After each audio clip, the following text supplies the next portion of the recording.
Welcome to the Romancing Like Swift podcast, where we talk craft and the business of being an author while fangirling over Taylor Swift. We're your hosts, Morgana, Bevan, and Emily Jane. On this podcast, we'll discuss what authors can learn from Taylor Swift. There are many amazing Taylor Swift podcasts in existence. We know this, but our focus is on mining Taylor Swift's lyrics and business practices for tips to help our fellow authors excel in their careers. Today we're talking about Fan First, and we've got Michael Evans back in the book world to chat to us about the concept.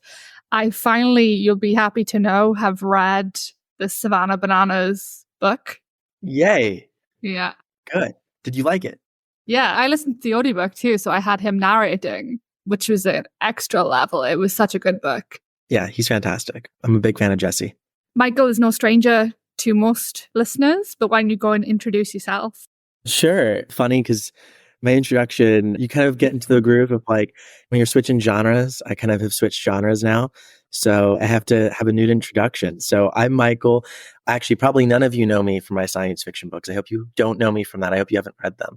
But that's how I got started in the creator world, indie author world. I started publishing, 7 years ago now was when I published my first book. So published more than 10 novels, which means I'm just slightly crazy like the rest of us. And then after that, got super interested in live streaming and YouTube.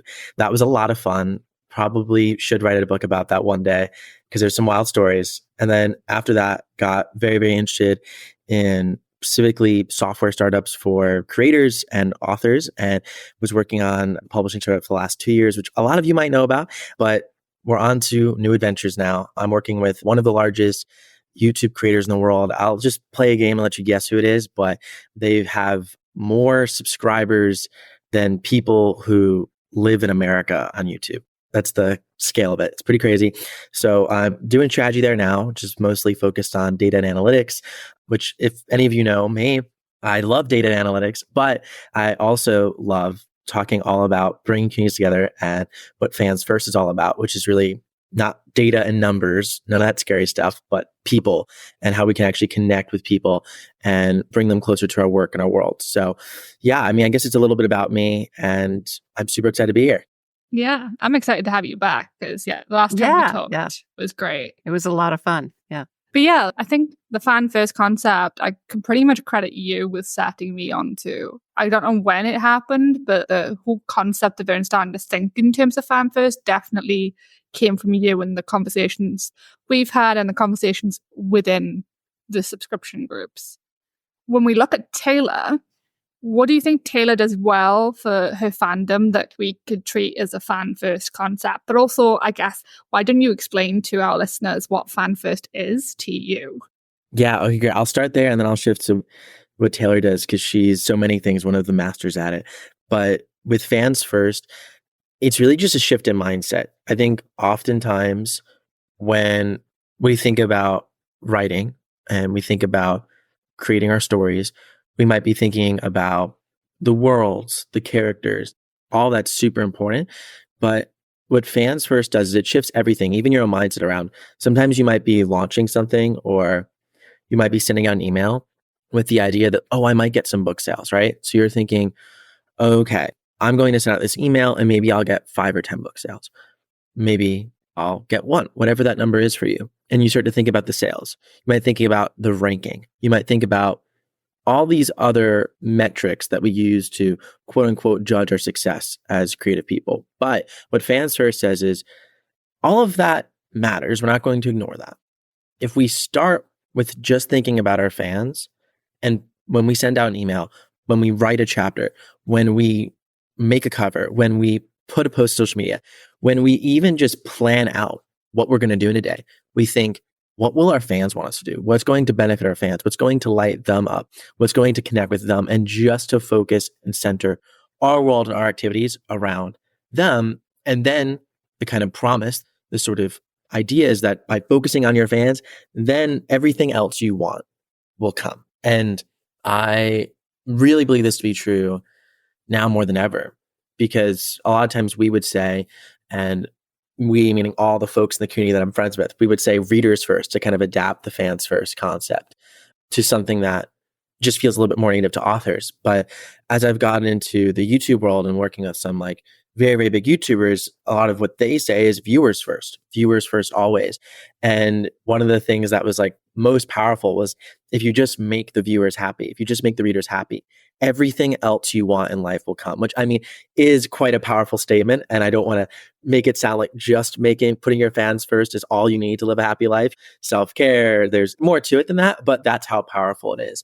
And I think with Taylor, she really has done that in terms of not only putting her fans first, which is definitely what she's done, but she's also brought her fans into her world where they feel a part of her story. Everyone's literally looking at her life, looking at what she's doing, and following it in a way in which they're seeing the story unravel and feeling like they're a part of it. So that's just an incredible way to put fans first. I know in the last podcast I mentioned, she commented on Tumblr well over 10,000 times. Giving your attention to your fans in Taylor's world is a way of showing them that you're putting their fans first. And there's interesting kind of behaviors that you can incentivize in terms of how you want to put your fans first and what sort of fandom that ends up creating. But Taylor, right, has created a fandom in which you support her through mostly posts on social media, through talking to friends about it, to posting on your story, to just kind of spreading the word about her. And the idea is the more you spread the word about her, the more that you talk about her in a sort of positive way, the more that you're going to be rewarded by her and maybe getting her attention, because she'll put her fans first, and that's the behavior that she's rewarding back. And Savannah Bananas, like what Jesse Cole has done, basically was like, hey, I'm going to put you guys first by giving you the most fun time ever. If you read the book Fans First, which I highly recommend, it's one of my favorite books ever. Literally the whole book is just like him talking about these wild experiments he's done to turn financially failing minor league baseball team in Savannah, Georgia, which is a beautiful city, by the way. But he was $1 million in debt. I think he goes too deep in the book Fans First even about that. That's more like Profit First covers that, which he's a follower of Profit First mindset. So he's brought up in that book. But in debt, really no plan. How do we get out of this? And his whole thing was putting fans first by, we're going to just innovate on baseball, make it funner. So every moment that you're sitting there bored, you're going to be excited. And the more excitement that you bring, you're going to bring that excitement to social media. You're going to bring that excitement to your family and friends. And then they're eventually going to come to the games too. And you see it though, like you give someone excitement, they'll give you back excitement. You give someone attention, they'll give you back attention. And some creators, like that sort of relationship looks different. Mark Rober, who I do not work for Mark Rober, by the way, he's a huge creator though, but using him as an example, he has a really successful subscription box called Crunch Labs. And what he gives is creations. He's giving these pretty big, wild engineering and science experiments. If you don't know Mark Rober, he's super family friendly. If you have kids, they probably watch him. If they don't, he's very great YouTuber, great influencer. And he has this subscription box called Crunchbox, which is now at the core of his business, or it's called Crunch Labs. Sorry. And Crunch Labs is those fans of him literally been creating these miniature science experiments, engineering experiments that he's created for them. But that's like where that relationship comes. Like his relationship with them is, I'm going to give you these awesome science experiments. We're going to have a lot of fun. And then the fans give back to him by signing up to his Crunch Labs box and going, okay, great. I'm also going to give you back some experiments and I'm going to have a lot of fun. What you look like as an author, your business is going to look dramatically different than Jesse Cole. It's going to probably look dramatically different than Taylor Swift. But that relationship, whatever you give to your fans and giving to your fans, just know that one, that's what really matters, giving to your fans. But then two, whatever you give to them, you're going to get back. So you want to make sure that that relationship is something that you want, that you desire, because where I think a lot of us can get the whole fans first mindset sort of conflated, messed up, is we look at people, and I'll mention someone in the author community who I really love, and a lot of us might know, Christopher Hopper, great guy, adore him. He is a very outgoing person. He's very much like one of those people that you're like, center of the party, center of the crowd. A lot of us as authors are not that. We don't want to be that. We don't desire to even have our fans know our name. We don't even have desire, like his fans hang out in his backyard once a year, literally, in like a little festival he runs. Like that's wild. A lot of us don't even want to know what our fans look like and never desire that, right? A lot of us look at Christopher Hopper, look at Taylor Swift, these very public figures who their relationship with their fans is this very specific one that I think is beautiful. But because they're the most public, we think that fans first has to be us being out there, us giving it away, us sharing with our lives with them. It doesn't have to be that. It can be something else. It could be whatever you want it to be. But the whole mindset, though, is put your fans first, give to them. And then the reciprocal thing that I've showed you now examples of is they will give back exactly what you give to them. Or maybe not exactly, but in a different way, they will reciprocate that relationship. So be careful, because someone like Becca Syme, and I also love Becca Syme, and she's talked about this publicly, is just like she gave to her fans, a lot of her fans who are authors, her time and her personal one-on-one energy. And then she had them asking and demanding that back from her, which was a beautiful relationship and she loved it, but she only has so much time in a day. So all of a sudden, all of your time's taken up and you're burnt out. Yeah, her fan base is definitely bigger than her time. Right. So it's like, what are you doing with fans first? What is your foundation for fans first? How are you putting your fans first? That is the most important question, because we start there and then everything else comes from around that. And I think a lot of us kind of go, fans first is cool, skip over that question, do a bunch of things that we think put fans first, either build a shaky foundation or just get burnt out. And then we realize, oh, fans first doesn't work for us, or let's just go chase a shiny number that will give me enough dopamine to get by. And it's like, well, no. If you put your fans first the right way for you, then we're talking. What's the foundation? What types of foundations do authors have? There's a few. And I would say that the first thing is, don't ever think that your foundation has to be exactly what someone else's is. In fact, I think that putting a spin on something is a good thing. So knowing that you can innovate and get creative is important. But I think that there's a few types of foundations I see. The first one is literally just, I'm going to write and all I'm doing is writing. And I'm going to just give you a ton of awesome stories. And now remember, this is where we go fans first even deeper. That is still way too surface level. A lot of us might feel like we're very, I'll call it content driven businesses, content driven authors, where really all we just want to do is write. We're happy to write as much as we want. We don't need to compare book sizes, 6 books or 12 books. Does not matter. We all are writing, and that's what we really want to do. What we're giving to our fans primarily is a story. We could care less if our name's in it. That's not what it's about. It's just about the story. Okay. But then we have to dive into that deeper, because it's like, well, what are your fans going to that story for? What feeling, what journey are you giving to them in that story? And this is where we get to the classic pen name conversation, or into something like Mal Cooper's talk, which I referenced it so many times, but I think it's foundational. Mal Cooper gave a talk at 20 books in 2022, I believe, 2021. And it was on meta story. And it was basically, what is that core emotional journey you're taking your fans on each of your stories? And understanding maybe it's the good underdogs. I was like, what am I doing? Could be the underdogs fighting against the big guys, and that no matter who you are, as long as you work with your friends, you can make awesome things happen. Maybe it's about second chance love, like whatever it is that theme and that emotional journey that your characters are going on.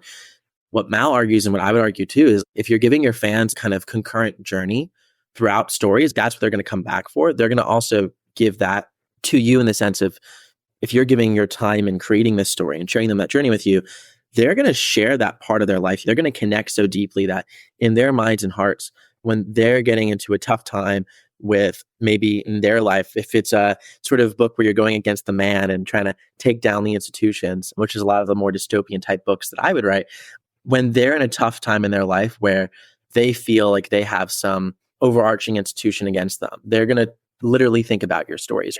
That's going to be the relationship you have to them. So it's important to actually map out, like, what is that relationship you have to them? Literally asking that question, why are your fans going to come back to your stories? If the stories are the thing that's the core of your business, which for most of us it is. And for some of us, our actual messages, our actual meta story is embodied not in our characters, but in our worlds. Sometimes like our worlds, especially in sci-fi and fantasy, they actually are the centerpiece. Your fans are coming back to get more immersed into your world, to be taken on that emotional journey. And the characters matter, but a lot, but they're not like the thing. Whereas for others, it's like the characters are everything, or it's a specific character that they want to be in that journey with. Maybe it's a Jack Reacher type, and that's what they're there for.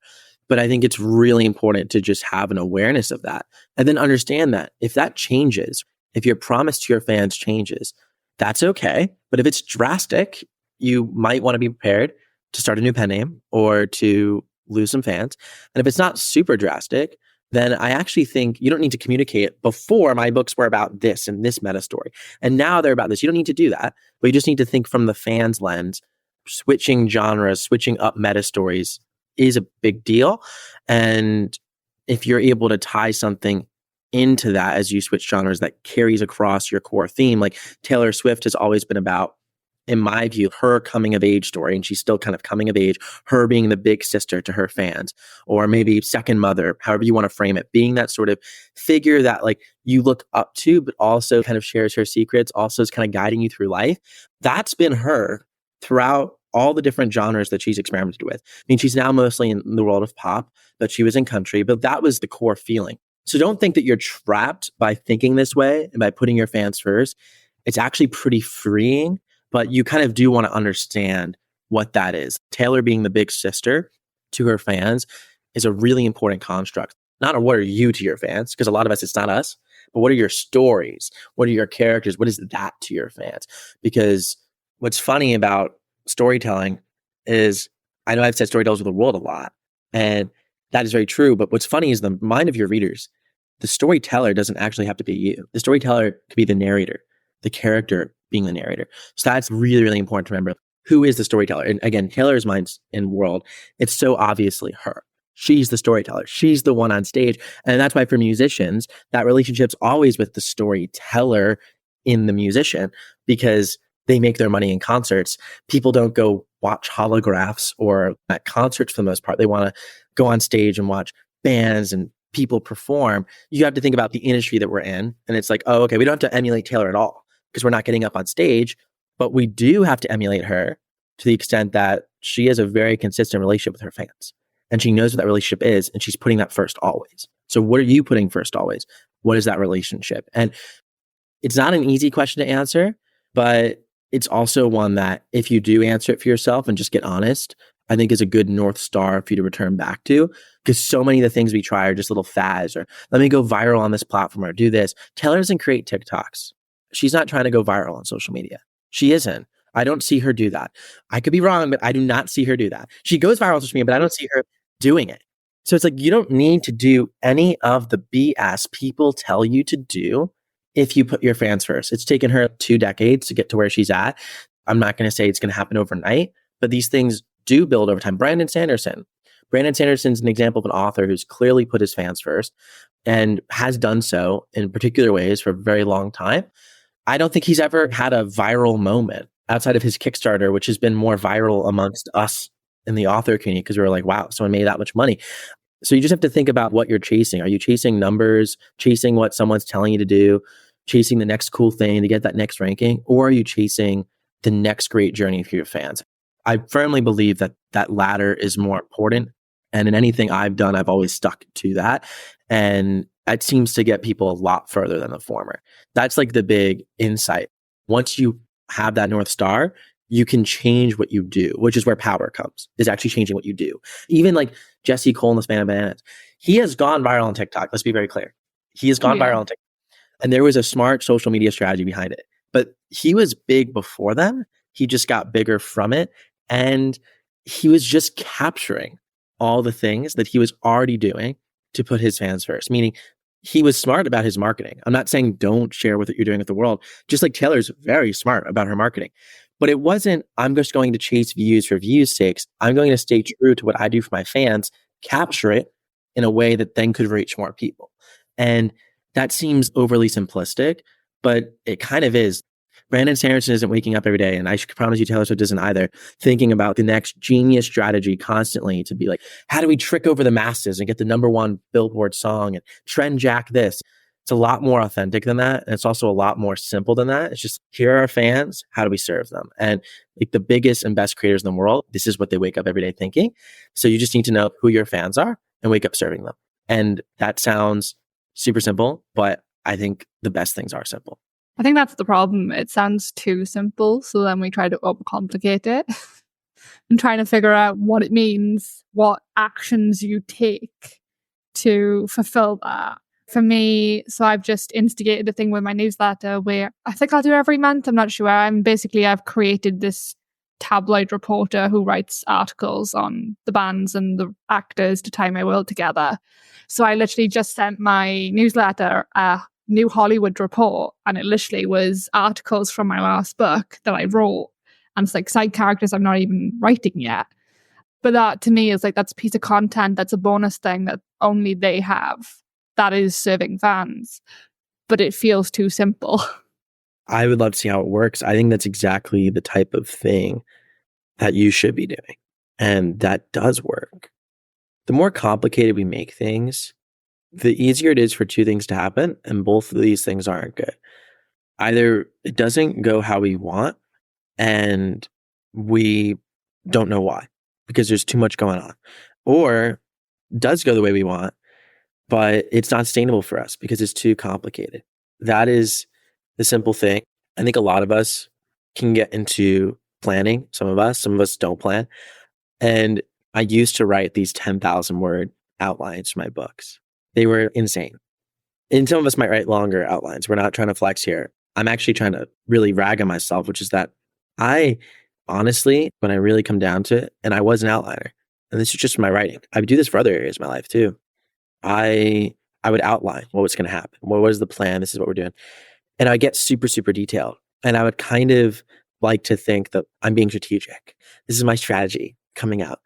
And it's funny because it's like, dude, what are you even doing? You almost never follow the plan to a T, or even half of it, or even a third of it.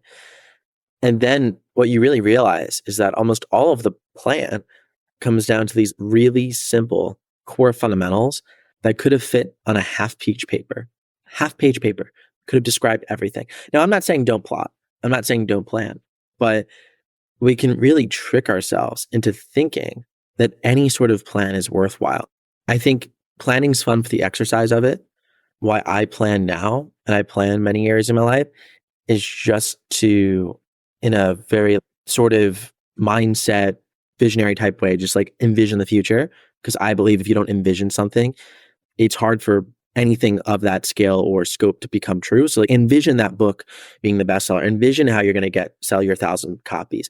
Envision that story complete. But just know it's not going to happen on the timeline you want it to happen, the way you want it to happen, anything about it. Just be okay with like you're stepping into this other creative space and it's healthy to do it. But so much of us grab onto these plans, and I hear people scheduling things out 6 or 7 months into the future or doing all these things. And it's like, okay, why are you doing that? Do you even know it's going to work? No, I don't, but I just figured I'd pre-plan it all and do it all anyways. And it's like, well, why are you wasting all that time? We have to learn what it takes to put our fans first. It takes us a while to be at the stage of Taylor Swift. We have a team around us and plans and commitments. The best thing about being a small creator, and I'm basically talking to everyone listening because I'm a small creator, almost all of us are, is that we can be way more adaptable than people who have figured it out. Like Jesse Cole is fantastic, and he actually is really big on experimentation. It's like one of the biggest takeaways I had from his book and the fans first mindset is experiment. Most things will fail. Most of the things you try will not actually put your fans first. But I think what happens is when we plan too much, we get uncomfortable with the idea that the real beauty in creativity happens when we constantly deviate from the plan and are willing to mess up 9 out of 10 times. So they've done all these studies. I think they're particularly about exercise and dieting, but where they track people's hormonal reaction to the plan they create for themselves versus the actual action. And basically what they've discovered is that people who are like serial exercisers, I mean, not the people who actually exercise all the time, but the people who are like, I'm going to start exercising. I'm going to lose 10 pounds. People who've spent their whole lives doing that, they spend their sort of emotional energy. They literally fall in love with the planning stage and not the doing stage. So if you think about it like that, if you spend too much emotional energy planning what you're going to do to write your book or planning what you're going to do to put your fans first, you're falling in love with the wrong part of it. What we want to do is we want to fall in love with the act of putting fans first, not the vision we have in our head. Because the reality is like, whatever it comes out to, and this is what you were saying before, it's not going to be what we imagined. It's never going to be exactly like what we imagined. So instead, jump in, do it, try things, and then fall in love with the act of creating a bond with your fans, rather than fall in love with the vision you had of what that relationship is going to be like. Oh, no, it's exactly right. And like Jesse in the book, When I say Jesse, I'm referring to him like as if I know him. But Jesse Cole's the author of Fans First, just as a reminder, because Jesse's not a part of this conversation, but his book is. We do this with Taylor anyway. Right. Especially because he deserves all the credit for really pioneering this Fans First concept. But he has a goal, and it's a simple goal for every game that they have, which in the minor leagues, they'll play about 80-ish games in a season, give or take. So he's got about 80 shots on goal for this particular thing. And it's a very simple goal, which is he wants to do one thing, and he'll do more than one thing if he can. But one thing that is an experiment, brand new, that is in the mindset of putting your fans first, his fans first, in particular, Savannah Bananas fans, and making their experience better. And that is like a forcing function. Like that is the best plan. The plan to do, just a simple action of, I don't know what I'm going to do. You can figure that out, but sort of a goal that's really holding you accountable to, this is actually what I'm going to do to put my fans first. And I'll share some examples that I've seen come out of more of the startup world of this kind of like new mindset. And it's a mindset that I've also had for a while. And I think y'all will probably see me embody this even more in the future. But like, okay, if you're building startups and software and that's what you're doing, and you say that you care about your customers, why not build more? Why not build one product every month for 12 months? Now, most will fail, most won't go anywhere. But if something does go somewhere and you could keep going on it, wouldn't that be cool? And that's where we kind of get to another interesting point, which is in my author career, I did not have that mindset. I did not necessarily put my fans first. And this is actually a really weird thing because sometimes I think we could conflate what I'm about to say with writing to market. And writing to market, I think, is actually not a bad thing. I just want to put that, but I think writing to market can feel a little bit, oh, but we're artists, we don't do that.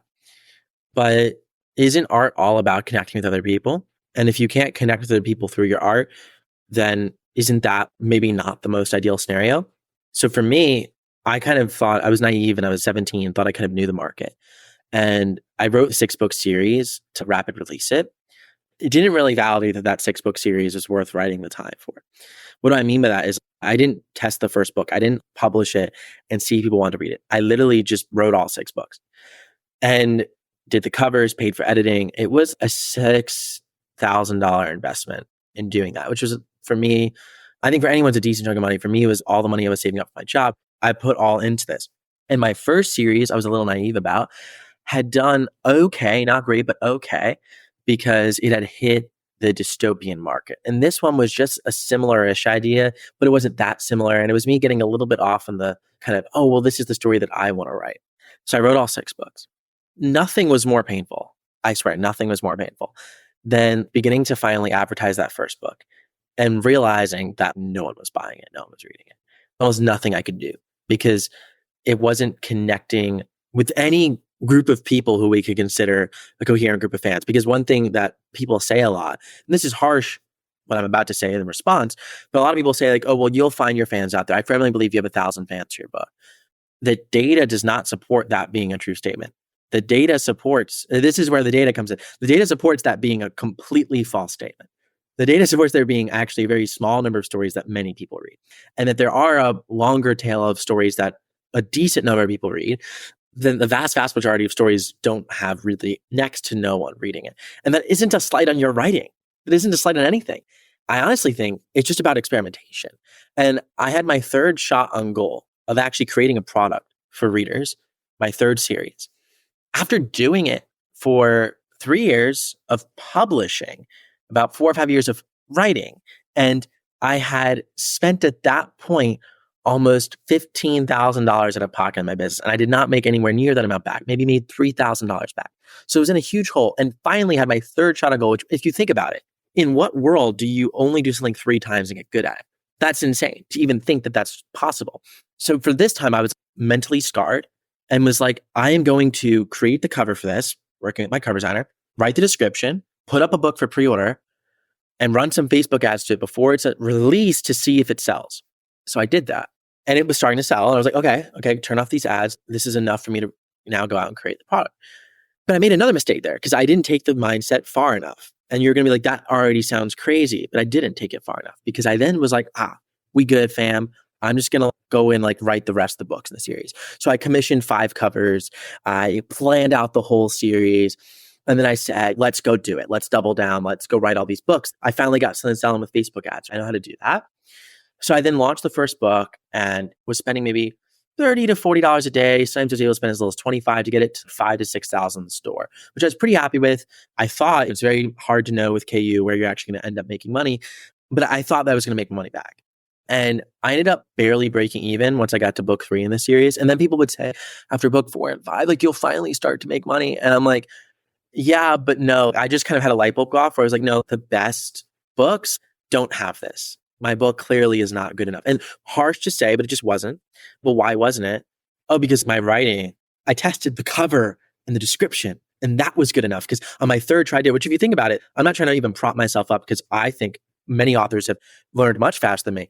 So for someone to, after 3 tries, kind of get it enough to know how to sell something is pretty awesome. And many of us beat ourselves up because we've published 30 books, but in reality, 10 of them are in the same series or 25 of them. So you've really only published 3 or 4 different products. Who in their right mind is good at selling after 3 times? Well, I was good at selling a book after 3 times. I wasn't good at meeting the expectation of what my fans were expecting from any sort of meta story to keep them involved.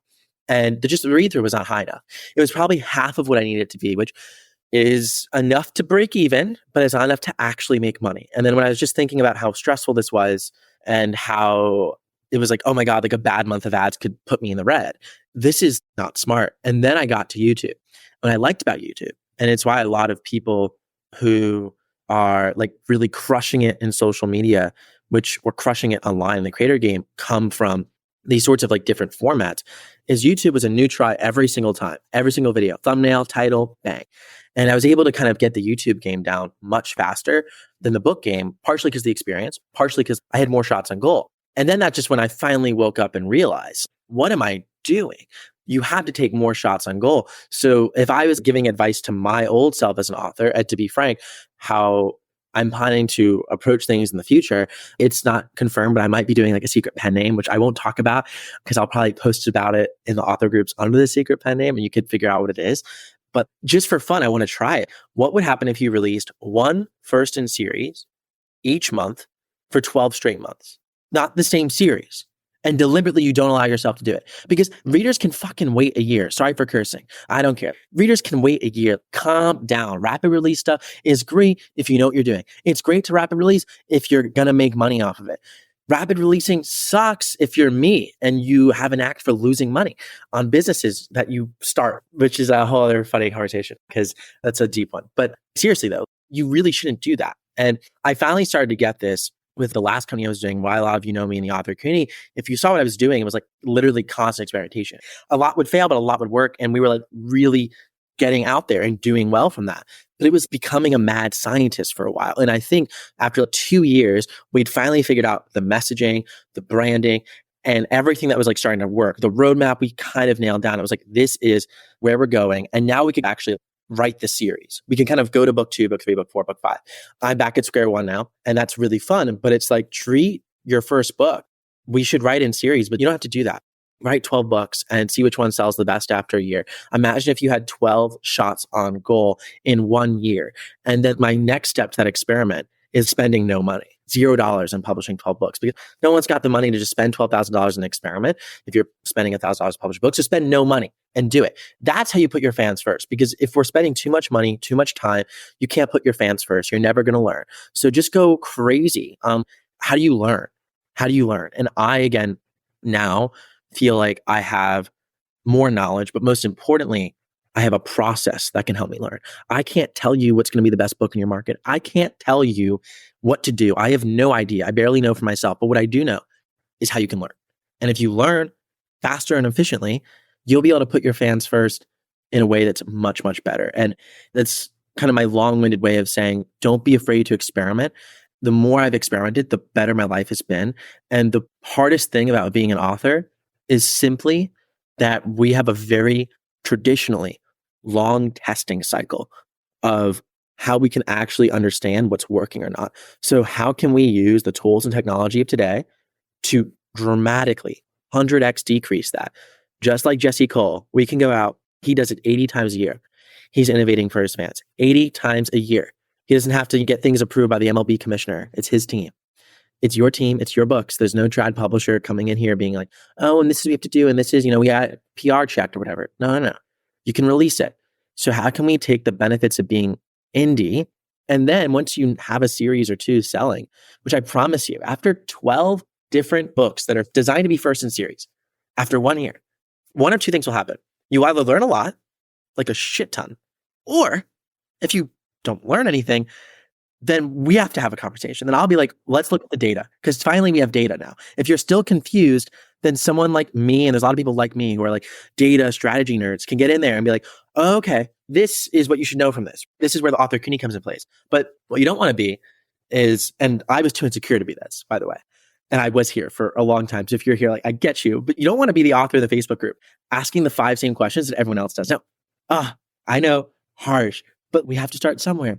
You do. Just start learning. And then finally you'll be able to ask questions of, hey, I publish 12 books. I'm still radically confused. I still have no idea what's happening.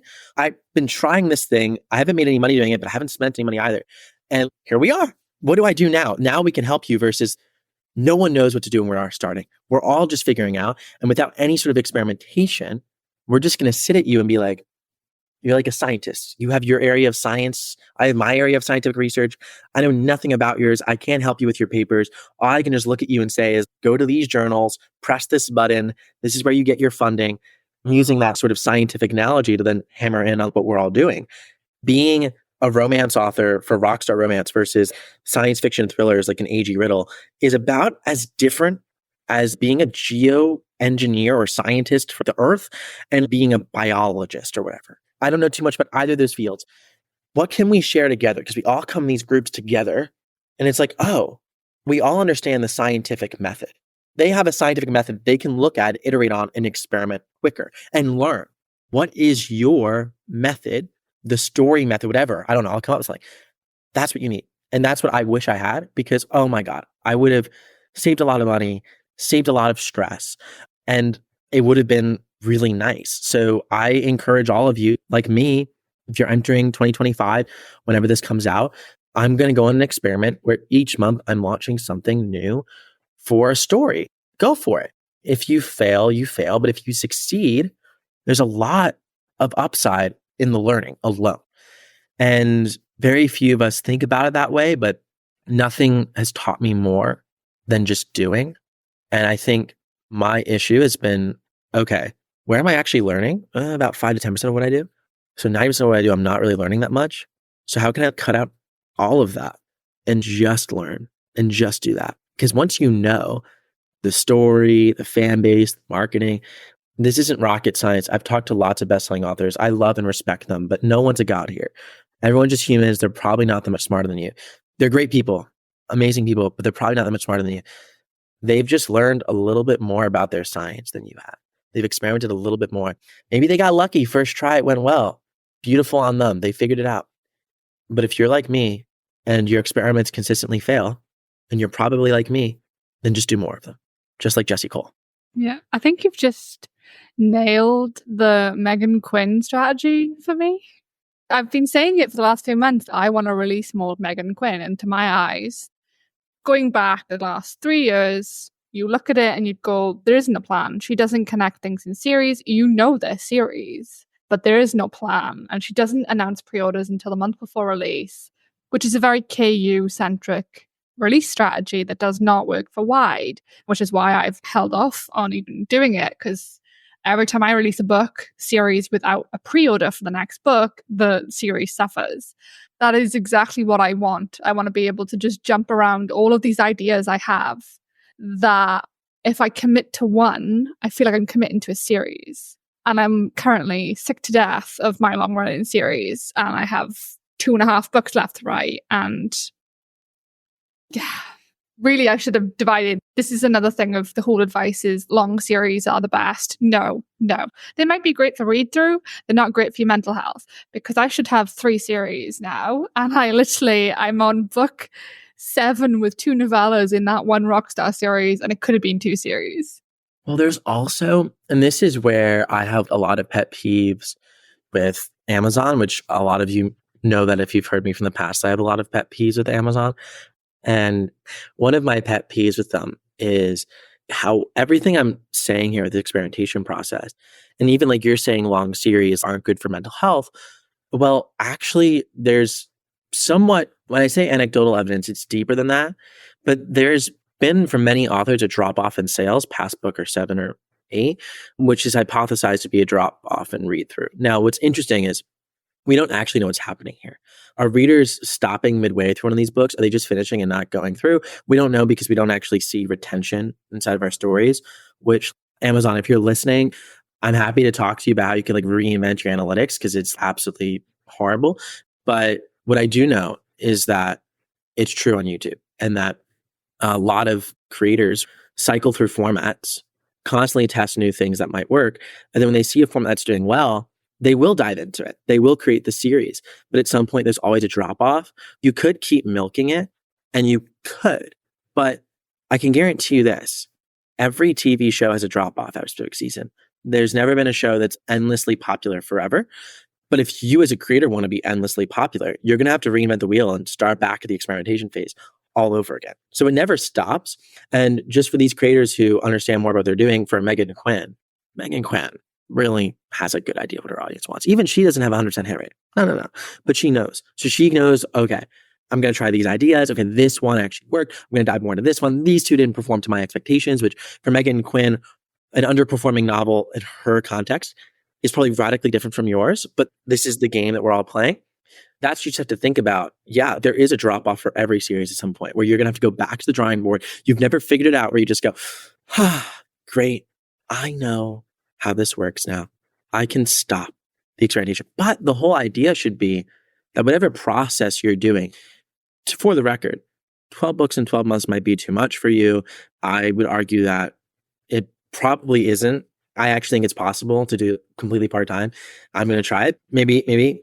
But whatever you do, I think that you need to really make fun for you, because that core experimentation process should be where the core of your creativity comes out and should be where like actually being a creative person shines. So that's where the fans first and what you're giving to your fans and that alignment comes in with this experimentation process. Because if you align what you're giving to your fans and your experimentation process with what you enjoy and what you're passionate about, you're just going to have so much fun regardless of what happens. Yeah, that's interesting. I'm literally, my brain's gone to, I polled readers back in 2021, kind of did a trope battle in my newsletter. Every week they got to vote on a different trope. And I started writing that book. I haven't finished it. I have like 15,000 words written in this book. It is a hockey romance. And it's been sitting on my laptop since 2021. And I was putting off finishing it, going, the better series opener is if I write this novella with the different couple and then the friend. But no, I'm just going to finish that book. And I'm not going to think about having to write 3 hockey books to be able to launch a hockey series. I'm just going to finish the book and put it up. I love it. Yeah. I love it. I want to jump in and comment in 2 things. The first is I absolutely have to be done by 11 because I have to drive out to my parents and take my dad to the doctor. If you guys are still talking, I might like slip out at 11. That's fine. But it's been so fun and so great. But then the comment I want to make about this is that it's probably really easy for authors to get discouraged by what you were just saying, Michael, about how we are constantly having to reinvent ourselves. We are always having to sort of go back to the drawing board and figure out what's going to work and start over or scrap some things and try something new. But the reality is that as humans, we are at our best when we are striving for something that is just a little bit too hard for us. What fulfills us as people is when we are striving for something that's out of our reach. We should not be discouraged by the idea of no matter how much I invest, there's always more to do. Instead, it is no matter where I am, there is more growth to be had. There is more challenge for me to work on. There's more things that I don't know that I get to learn and get to try. Yeah, I mean, it's not a race that you win and then you're done. This creative journey we're on is the thing we are doing our whole lives. That's what it should be. It shouldn't be like, okay, I know how to bake chocolate chip cookies now. I can just bake the same chocolate chip cookies forever. Chocolate chip cookies are amazing, but as a baker, eventually you're going to get bored baking chocolate chip cookies. You're going to want to do something else. I mean, as someone who has 20 plus books from Harlequin under my belt, at some point you want something different. You want something new. And yeah, it's discouraging. We're never going to be done figuring out how to market books, but it's also exciting that there's always going to be more things to learn. Oh, yeah. I think the funny thing there is you're describing her as a challenge. And every time I write a new book, every time I say it's the hardest book. And it's because every single book, I do something new that pushes me further out of my comfort zone. Unintentionally. I never start the book intending to. I just have these stupid ideas that just push me out of the comfort zone and then I lock myself in. But that's the same thing. It's like we're in a constant state of reinvention and change. I think the hardest thing for when something doesn't go right is resisting the urge to go back. Because I'm having my first Rockstar book re-edited, and in part of that process, I need to write some extra bits. But I have readers emailing me going, I wish there was Ryan's perspective. Because my first 5 books are single POV. Because I did not have the confidence to write dual POV in the start. And now the temptation is to go, I'll just rewrite these 5 books to add in male POV. But if I do that, I'm not writing the next thing that could be the next thing that takes off. It's like there's a gap here of like, I could serve that group of fans that want that, or I can serve the future. I can serve them new content. And it's hard to pick the right road and resist going back sometimes. It's very interesting. I think it is all about understanding what's going to fuel you, because sometimes there's just a story that you need to finish, and it might be 2 or 3 books or 4 or 5 books long, and you're going to go in and do that regardless. And all I would just recommend people do is, if that's what you need to do, just be really careful that if you're putting a lot of creative energy into it, that you're being careful about other types of energy you're putting into it, because there's only so much energy we have. And if you throw everything into everything, you're going to end up with nothing. And that's probably been one of the biggest lessons I've learned in my life, just hands down, period. And you have to put your fans first. There also has to be this sort of process where you're able to put yourself first too. You put yourself as 0 if fans are first. And I think that in our sort of capitalist economy, there's specific types of success and rewards that give us energy back that can help fuel us. But for you, it's about figuring out, maybe you're playing a slightly different game. I still think experimentation is the game, because you're going to get closer to your goals, whatever they are. It's putting fans first, but putting fans first, and it's not about money. It's about getting into this sort of magazine or getting into this sort of agent or whatever it is, then that's great. But have an awareness of that and do that. But don't live in a world in which you're just feeding your fans, experimenting, and then just in this constant mad state. There is a balance. I want to be clear about that. If it does sound discouraging to be in a constant state of reinvention, you don't have to constantly be there.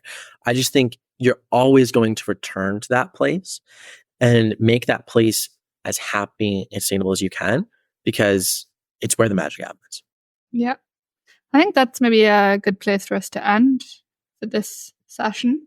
Sure. I love that. I always love ending with the magic happening. I mean, in a completely not double entendre way. Says the romance author. I know, but still, you know what I mean. Yeah. That's a good way for my first podcast back to end. Yeah. And I've already got ideas to get you back. So anytime, just let me know. Final question, as usual. What Taylor song is your favorite right now? I assume you're binging country, so that's why I'm saying a favorite now and not what you're obsessed with right now. Well, I think I really like, it's always been one of those songs for me. It's Bad Blood. I love that song. I feel like that's been a good one. What about you, Emily? Okay, so this is partly just me being silly. I've been re-listening to Tortured Poets again, just because I rotate through a couple of different albums that are my constant background noise, but that one. And I love this moment in I Look in Other People's Windows, where she mentions like, people serving their friends nice wine. And I'm going to throw that as my favorite song today because that always makes me laugh. Because does anyone out there really believe that Taylor does not serve her friends nice wine? Yeah. Yes, it's true. I'm pretty sure when she has a party, the wine's really good. That always amuses me. So I'm going to say that's my song of the day. Okay. How about you, Morgana? Mine's going to be Alchemy. And there's a point to this. This is me sticking it to the people that are speculating yet again that Taylor and Travis are fake. You don't write a song like Alchemy about a person you're fake dating. Ask the romance authors. We know. Yeah. Yeah. Not much has changed with us. It's all still Taylor right through. I love it. Yep. Literally, you missed it with the Torch Poets release. I was listening to it for 12 hours straight, and literally Emily was going to bed as she dropped the second album. Yeah, it's been a fun one. I love it. To finally wrap us up, where can people find you now, Michael? Oh, that's a good question. You just go to like my Facebook profile. I think it's like facebook.com/Michael Evans Writes. I'm probably going to be more behind the scenes for a while in the author community, but don't be surprised if I make a return at some point in the not insanely distant future. Good. Because the community is definitely missing you. Yeah. I'm missing the community. It feels good to be back in a podcast, but I really want to get back out there. It'll be good. Yeah. Okay. Well, that is us for this episode. Thank you so much for listening. As always, hit us up for what you're listening to and loving right now. We'll see you later.